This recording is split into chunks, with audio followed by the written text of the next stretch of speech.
पश्चिम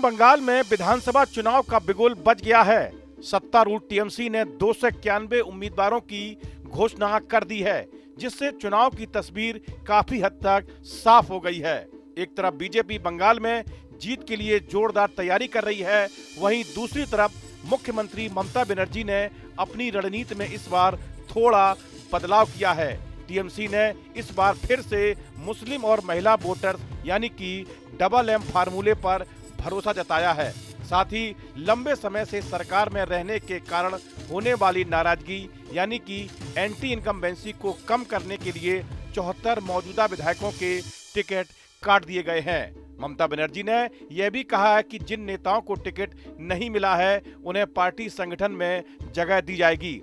2021 के चुनाव में टीएमसी ने 290 सीटों पर चुनाव लड़ा था, जबकि बीजेपी ने 293 सीटों पर अपने उम्मीदवार उतारे थे। इस बार बीजेपी अब तक 144 उम्मीदवारों की घोषणा कर चुकी है। टिकट के ऐलान के बाद टीएमसी के उम्मीदवारों ने अपना प्रचार भी शुरू कर दिया है। टीएमसी नेता कुणाल घोष ने कहा कि इस बार भी दीदी 250 से ज्यादा सीटें लेकर सरकार बनाने जा रही हैं। सुनिए उन्होंने क्या कहा।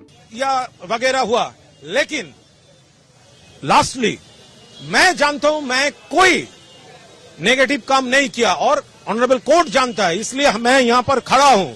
तो मेरा ये हिम्मत है कि बीच में खड़ा होकर जनता को रिप्रेजेंटेटिव होने की जो लड़ाई है मैं वो लड़ रहा हूं और मैं जीतूंगा। कैंपेन की स्ट्रेटजी आपकी क्या है? सामने बीजेपी रहेगी, वो जो भी हो। तृणमूल कांग्रेस ने 15 विधायकों के क्षेत्र भी बदल दिए हैं। वे नए चुनावी क्षेत्र से चुनाव लड़ेंगे। जिन बड़े नामों पर पार्टी ने कैंची चलाई है उनमें पूर्व मंत्री पार्थ चटर्जी, क्रिकेटर मनोज तिवारी, अभिनेता चिरंजीत और काचन मल्लिक जैसे नाम शामिल हैं। टीएमसी ने विवादित नेता मदन मित्रा को भी फिर से उम्मीदवार बनाया है, लेकिन इस बार उनका निर्वाचन क्षेत्र बदल दिया है। उन्हें कामरहाटी की जगह 12 नगर से मैदान में उतारा गया है। खदेड़ सीट से पार्टी ने पूर्व पत्रकार देवदीप पुरोहित को उम्मीदवार बनाया है। सांसद कल्याण बनर्जी के बेटे प्रभात बनर्जी को उत्तरपाड़ा से टिकट दिया है। टीएमसी ने इस बार भी अपनी रणनीति में डबल एम यानी मुस्लिम और महिला वोटर्स पर खास ध्यान दिया है। पार्टी ने कुल 291 उम्मीदवारों में से 52 टिकट महिलाओं को दिए हैं, जो करीब 18% हैं। इसके अलावा 47 मुस्लिम उम्मीदवारों को भी मैदान में उतारा है। साथ ही पार्टी ने 78 एससी और 17 एसटी उम्मीदवारों को भी टिकट दिया है। अब तक के चुनाव में ममता बनर्जी की जीत में महिलाओं का बड़ा योगदान रहा है, इसलिए पार्टी इस बार भी उन पर खास भरोसा जता रही है।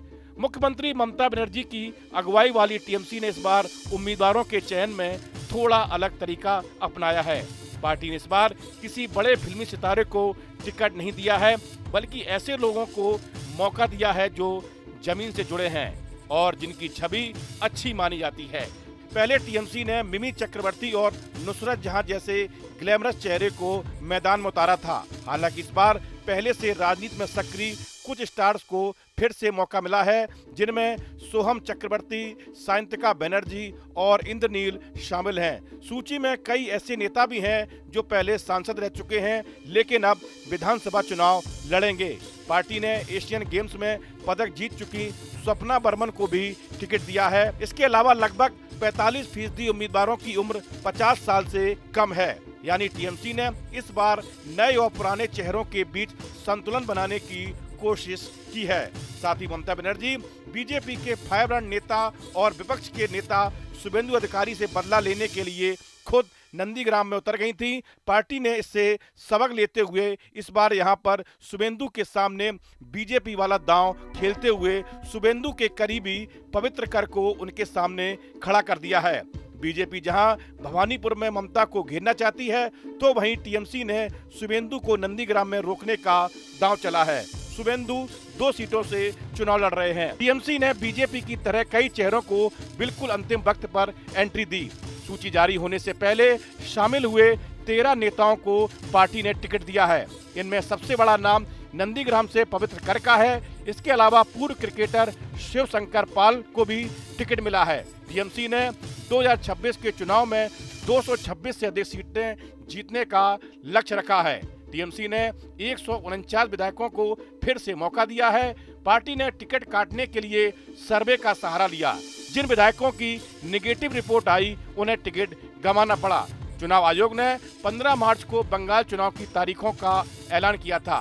बंगाल की 294 सीटों पर विधानसभा 2 चरणों में 23 अप्रैल और 29 अप्रैल को होंगे। वोटों की गिनती 4 मई को होगी। पिछले विधानसभा चुनाव में ममता बनर्जी के नेतृत्व में टीएमसी ने 215 सीटों पर जीत दर्ज की थी, तो वहीं बीजेपी 77 सीटों के साथ मुख्य विपक्षी दल बनी थी। बंगाल के चुनाव में बीजेपी और टीएमसी के बीच सीधी टक्कर की संभावना जताई जा रही है। बीजेपी ने बंगाल में कमल खिलाने के लिए काफी मेहनत की है।